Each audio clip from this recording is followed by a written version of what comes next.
اللہ رب العالمین نے فرمایا یا ایھا النبی لم تحرم ما احل اللہ لک تبتغی مرضات ازواجک واللہ غفور الرحیم۔ پچھلی تفسیر کے اختتام پر آپ کے سامنے یہ بات ذکر کی گئی ہے کہ اللہ کے رسول صلی اللہ علیہ وسلم باوجود اس کے کہ اللہ رب العالمین نے آپ کو آپ کے حق میں ایک عظیم خوشخبری دی، اللہ تعالیٰ نے فرمایا سورۃ الفتح کا جو آغاز دیکھے اِنَّا فَتَحْنَا لَكَ فَتْحًا مُبِينًا لِيَغْفِرَ لَكَ اللَّهُ مَا تَقَدَّمَ مِن ذَنبِكَ وَمَا تَأَخَّرَ۔ تو گویا کہ آپ علیہ السلام کی اللہ تعالیٰ نے ہر طرح سے آپ کو پاک کر دیا ہے۔ تو یہاں کیا معنی ہے واللہ غفور الرحیم؟ تو ابو عبداللہ القرطبی رحمہ اللہ ان کی جو تفسیر ہے الجامع لاحکام القرآن، اس میں انہوں نے قیل اس تعبیر کے ساتھ کہ کہا گیا ہے، مطلب گویا کہ انہوں نے قائل کا نام لیے بغیر یہ بات ذکر کر دی ہیں کہ کچھ ایسی باتیں کہی گئی ہیں کہ واللہ غفور الرحیم کا کیا مطلب ہوگا۔ انہوں نے ایک مطلب یہ بتلایا اور خود اس کو انہوں نے درست نہیں قرار دیا۔ انہوں نے کہا کہ جو ہے غفور اس اعتبار سے اللہ رب العالمین گویا کہ بخش دینے والا ہے رسول اللہ کو صلی اللہ علیہ وسلم، کیونکہ یہاں ایسا عمل ہوا آپ سے جو کہ قابل عتاب ہے، اللہ تعالیٰ نے ڈانٹا آپ کو، تو اس وجہ سے اللہ نے غفور ہے اور بخش دیا آپ کے اس معاملے کو۔ اور رحیم ہے کہ اللہ رب العالمین البتہ آپ کا مواخذہ نہیں کرے گا اس پر، رحیم کا وہ تقاضا ہے، رحمت کا وہ تقاضا ہے۔ لیکن ابو عبداللہ القرطبی رحمہ اللہ نے کہا کہ وہ درست نہیں ہے، اور آپ کا یہ کہنا درست ہے اہل علم کے نزدیک، کیونکہ اللہ کے رسول علیہ السلام کے لیے نہ کبائر ہے نہ صغائر۔ البتہ ایک لطیف تعبیر آپ نے یہ پیش کی ابو عبداللہ القرطبی رحمہ اللہ نے کہ آپ علیہ السلام نے جو یہاں پر ایک جو معاملہ آپ نے اپنایا وہ گویا کہ جو اولا آپ کے حق میں تھا، جو افضل آپ کے حق میں تھا، اسے ترک کیا آپ نے، ترک الاولا، یعنی آپ کے شان یہ چیز نہیں تھی کہ یہ کام آپ کریں۔ یعنی ایک ہوتا نا کہ ہم جو مروت جسے کہتے ہیں، ایک آدمی شریف آدمی ہے، اس کا لباس، اس کا چلنا پھرنا، اس کی گفتگو، اس کی ہنسی سب بتاتی ہے کہ آدمی کے اندر کتنی مروت ہے۔ اس کی چہرے کی سنجیدگی، اس کی گفتگو، اس کا چلنا پھرنا، اس کا بیٹھنا، اس کا لباس، اس کے معاملات بتاتے ہیں کہ آدمی کے اندر مروت نہیں ہے، اب اس کے ساتھ زیادہ نہیں رہنا چاہیے کیونکہ کبھی بھی کچھ بھی کہہ دے سکتا ہے۔ تو ایک انسان میں ہم فرق ایسے سمجھتے ہیں۔ جب بات رسول اللہ کی آتی ہے تو صلی اللہ علیہ وسلم آپ کو ہر باب میں سب سے اعلیٰ درجے کا معاملہ اپنانا چاہیے۔ اسی لیے اہل علم مختلف امور میں اللہ کے رسول کی رضامندی کو بھی بہت مقدم رکھتے ہیں مسائل کو حل کرنے میں۔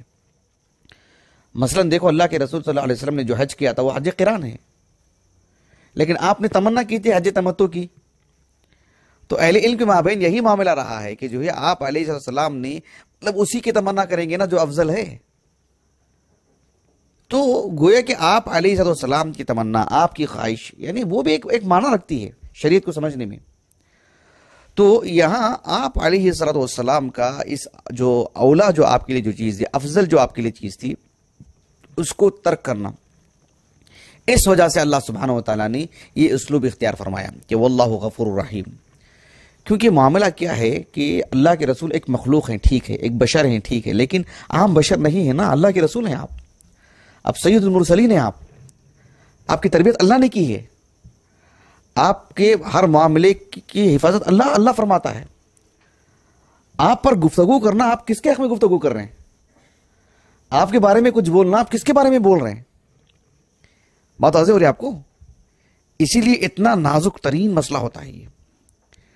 اللہ تعالیٰ نے قرآن مجید میں کوئی بات بیان فرمائی ہو جس میں خود اللہ کے رسول علیہ السلام سے متعلق کوئی بات ہو، تو پھر اس کو کھل کے کہہ سکتے ہیں کیونکہ وہ بات قرآن مجید کی ہے، لیکن ہم کہیں وہی نا جو ثابت ہے، اور اسی طرز میں کہیں جس طرز میں بات آئی ہے، جس اسلوب میں بات آئی ہے۔ تو اس لیے اہل علم یہاں پر جو ہے بہت ہی محتاط ہوتے ہیں گفتگو کرنے کے لیے۔ تو بہرحال یہ بات رہی واللہ غفور الرحیم میں۔ شیخ عبد الرحمن ابن ناصر السعدی رحمہ اللہ نے ایک بات یہ کی کہ واللہ غفور الرحیم کے ذریعے سے گویا کہ یہ بات بتائی جا رہی ہے کہ اے اللہ کے رسول، آپ سے تو یہ معاملہ ہوا ہے، لیکن اللہ تعالیٰ نے آپ کو تو بخش دیا ہے نا، آپ پر تو لوم ہے ہی نہیں، ملامت والی چیز تو آپ پر ہے ہی نہیں، وہ تو کبھی کی رفع ہو چکی ہے۔ وہ آپ کا یہ معاملہ بس امت کے حق میں رحمت ہے کہ ایک سبب بن چکا ہے ایک تشریح کے لیے، ایک شرعی حکم کے لیے، ایک مسئلے کے حل کے لیے، ورنہ رہا مسئلہ آپ کی بخشش کا، آپ پر ملامت کا تو کبھی کی معاملہ ختم ہو چکا ہے، وہ تو ہے ہی نہیں آپ پر وہ. یہ تو اس پس منظر میں آپ نے یہ بات بتائی ہیں شیخ عبد الرحمن بن ناصر سعدی نے رحمہ اللہ. بہرحال اہل علم کی اس اخلاص کو اس قد و کاوش کو اللہ تعالیٰ قبول فرمائے، اور اللہ کے رسول کی عقیدت میں جو کہ جائز، جو کہ درست ہے کتاب و سنت کی روشنی میں، اور بالکل کتاب و سنت کی تعلیمات کو سے ہم آہنگ عقیدت ہے، یہ اللہ تعالیٰ اس عقیدت کو قبول فرمائے. یہ بڑی اچھی بات ہے. اس آیت کریمہ میں ایک بات مجھے آپ کو یہ بتانا ہے، یعنی کہ اللہ کے رسول علیہ الصلوۃ والسلام بحیثیت نبی آپ کی عصمت دیکھیں آپ، یعنی جو بات اللہ تعالیٰ نے آپ پر نازل فرمائی ہے آپ نے جوں کا تو سنا ہے. آپ نے جو مدعیان نبوت ہوتے ہیں آپ ان کی کتابیں پڑھ کے دیکھو، وہ تو سب کی تحریریں نہیں ہیں. ابھی ایک صدی پہلے کا جو شخص ہے مرزا غلام احمد قادیانی علیہ ما یستحق من اللہ، اس شخص نے نبوت کا اعلان کیا. آپ اس کی تحریریں پڑھ کے دیکھو، صفحہ صفحہ میں تضاد. میں نہیں جاؤں گا تفصیل میں، وہ ہمارا موضوع نہیں ہے. لیکن اس شخص نے کبھی ایسی باتیں کہنے کی جرت نہیں کی کہ جو وحی کے طور پر کہ جو اللہ تعالیٰ نے میرے سے یہاں چوک ہو گئی تھی اور مجھے جو ڈانٹا، مجھے کچھ ایسا معاملہ آیا. اللہ یہ کہ تضاد بہت ہے، وہ خود اس کے لیے کافی اس کے جھوٹے ہونے کے لیے. لیکن رسول اللہ کی اگر بات کرتے ہیں صلی اللہ علیہ وسلم، جہاں اللہ تعالیٰ نے کہا کہ اِنَّكَ لَعَلَىٰ خُلُقٍ عَظِيمٍ، آپ نے وہ بھی سنایا لوگوں کو، آپ نے وہ بھی لوگوں کو ہو بتا دیا. عَفَى اللَّهُ عَنْكَ لِمَا أَذِنْتَ لَهُمْ، آپ نے وہ بھی سنایا لوگوں کو.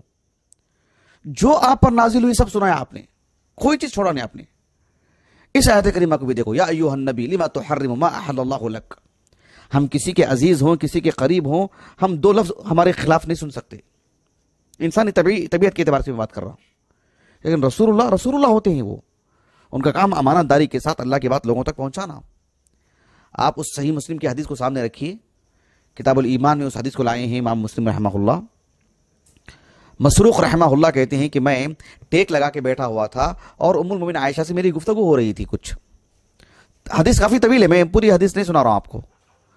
اس میں ایک بات یہ بھی ہے کہ ام المومنین عائشہ رضی اللہ عنہا نے کہا کہ من زعم ان محمد صلی اللہ علیہ وسلم کتم من کتاب اللہ شیئا فقد اعظم علی اللہ الفریہ. جو شخص یہ کہتا ہے کہ اللہ کے رسول صلی اللہ علیہ وسلم نے اللہ کی کتاب میں سے کوئی بھی بات چھپائے ہوں بتلانے کے لیے، لوگوں کو بتاتے ہوئے، اس نے اللہ پر جھوٹ باندھا ہے. اس نے، کیونکہ اللہ سبحانہ وتعالیٰ نے کہا کہ انزلہ بعلم، اللہ تعالیٰ نے اس کتاب کو اپنے علم کی روشنی میں اتارا ہے. اس نے اللہ پر جھوٹ باندھا. اس نے اللہ کے رسول نے ہو بہو جو تھا سب سنا دیا آپ نے. ام المومنین عائشہ رضی اللہ عنہا کہتی ہیں، اسی حدیث کا ایک اور حصہ ہے، بالکل اس کے بعد لے کر آئے امام مسلم رحمہ اللہ اسی سند سے. اسی حدیث کا ایک اور حصہ ہے کہ لو کان محمد صلی اللہ علیہ وسلم کاتما، اگر اللہ کے رسول علیہ السلام کو قرآن مجید کی کسی آیت کریمہ کو چھپانا ہی مقصود ہوتا تو آپ وہ آیت کریمہ کو چھپاتے جو سورۃ الاحزاب کی ہے، وَإِذْ تَقُولُ لِلَّذِي أَنْعَمَ اللَّهُ عَلَيْهِ وَأَنْعَمْتَ عَلَيْهِ. یہ جو آیت کریمہ ہے، یہ آیت کریمہ چھپاتے آپ، اس کا معنی مفہوم دیکھ لیں آپ. اگر چھپانا ہی ہوتا تو آپ نے کل کا کل پیغام سنایا. یہ اس بات کی دلیل ہے کہ آپ علیہ الصلوۃ والسلام اللہ کے رسول، اللہ کے سچے رسول ہیں، اور اللہ تعالیٰ نے جو بات جس طرح سے آپ کو کہنے کے لیے کہا ہے آپ نے سب باتیں لوگوں تک پہنچا دی ہیں.